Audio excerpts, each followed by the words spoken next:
Olá, boa tarde. Você acompanha agora as principais notícias do Brasil e do mundo desta terça-feira.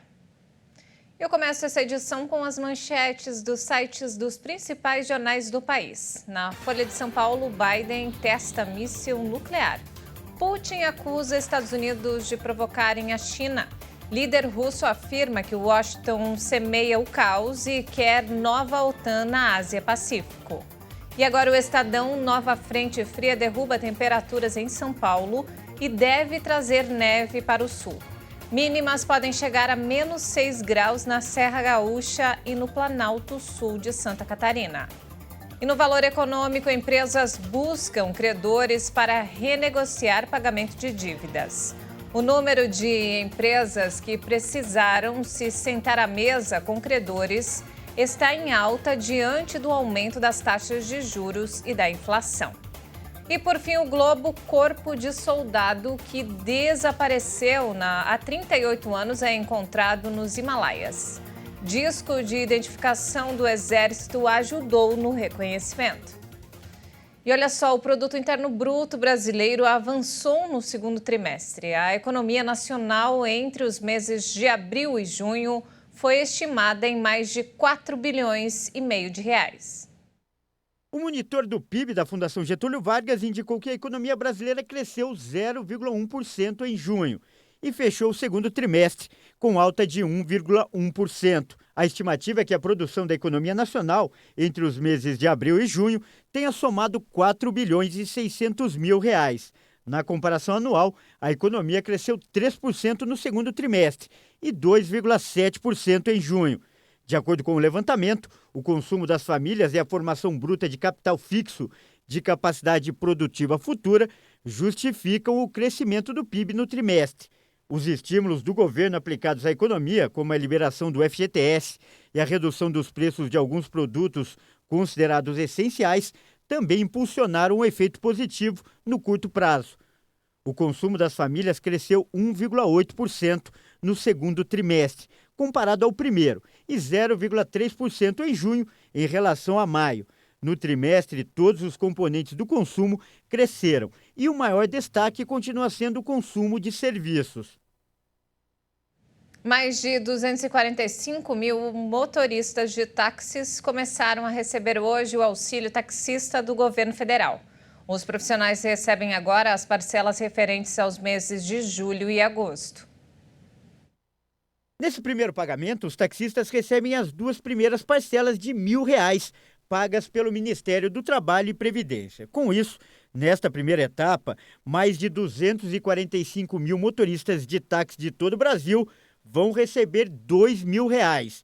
Foram mais de 300 mil taxistas inscritos entre os dias 25 e 2 de agosto, fase inicial dos cadastros para o primeiro lote de processamento de dados.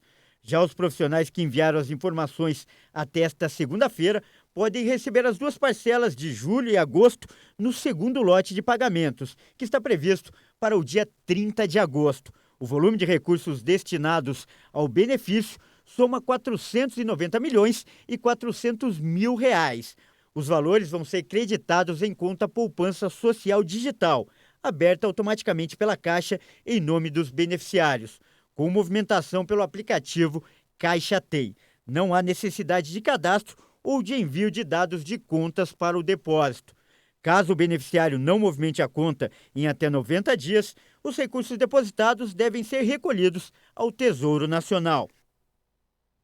E mudando de assunto, a Polícia Federal faz uma operação contra suspeitos de ataque hacker.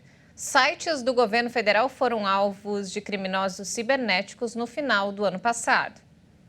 Agentes da Polícia Federal começaram a cumprir 8 mandados de busca e apreensão contra um grupo criminoso suspeito de invadir sistemas do Ministério da Saúde e outros órgãos do governo federal. Os hackers foram responsáveis pelo ataque que, em dezembro do ano passado, comprometeu o site ConectSUS, responsável pelo Certificado Nacional de Vacinação contra a Covid-19.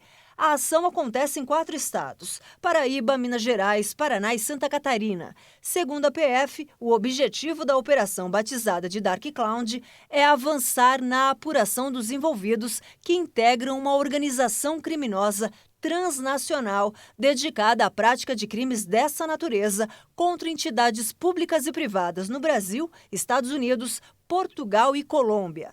De acordo com as investigações, um ambiente em nuvem do Ministério da Saúde foi atacado. Arquivos, dados e instâncias da pasta foram deletados. Além da pasta, o grupo promoveu ataques contra sistemas da Controladoria Geral da União, também Ministério da Economia, Polícia Rodoviária Federal, entre outros.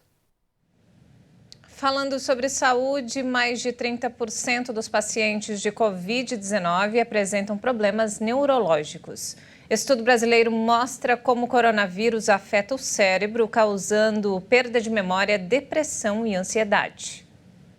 O estudo, coordenado pela Universidade Estadual de Campinas e pela Universidade de São Paulo, apontou que problemas neurológicos estão entre as complicações mais frequentes da Covid-19, fora do sistema pulmonar, e afetam mais de 30% dos pacientes.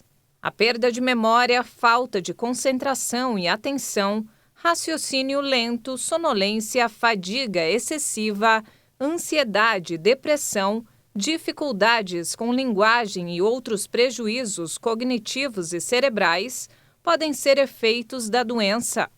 Segundo os pesquisadores, os sintomas costumam ser associados sobretudo a quadros graves, mas atingem também quem teve quadros moderados ou leves da doença. Eles explicam que a Covid é capaz de modificar o cérebro e sua estrutura cortical, com ou sem a presença do vírus no cérebro. O sintoma pode se originar de uma inflamação sistêmica por causa da doença. Os estudiosos também querem determinar se o vírus causa alterações semelhantes em outros órgãos, o que pode encurtar caminhos de tratamento. E nos destaques internacionais, o presidente francês Emmanuel Macron defendeu nesta terça-feira a retirada das tropas russas da usina nuclear de Zaporizhia, na Ucrânia. Em uma ligação telefônica com o colega ucraniano Volodymyr Zelensky, o francês expressou preocupação com a ameaça que a presença, as ações das Forças Armadas russas e o contexto da guerra representam. Um dia antes, Zelensky alertou que uma catástrofe na usina nuclear de Zaporizhia, tomada por tropas inimigas em março, ameaçaria toda a Europa.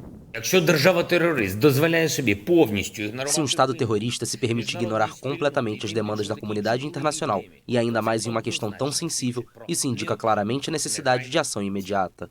Qualquer incidente de radiação na usina de Zaporizhia pode afetar países da União Europeia, Turquia, Geórgia e países mais distantes. Tudo vai depender da direção e velocidade do vento. Zelensky pediu à comunidade internacional que adote novas sanções duras contra a Rússia e não ceda à sua chantagem nuclear.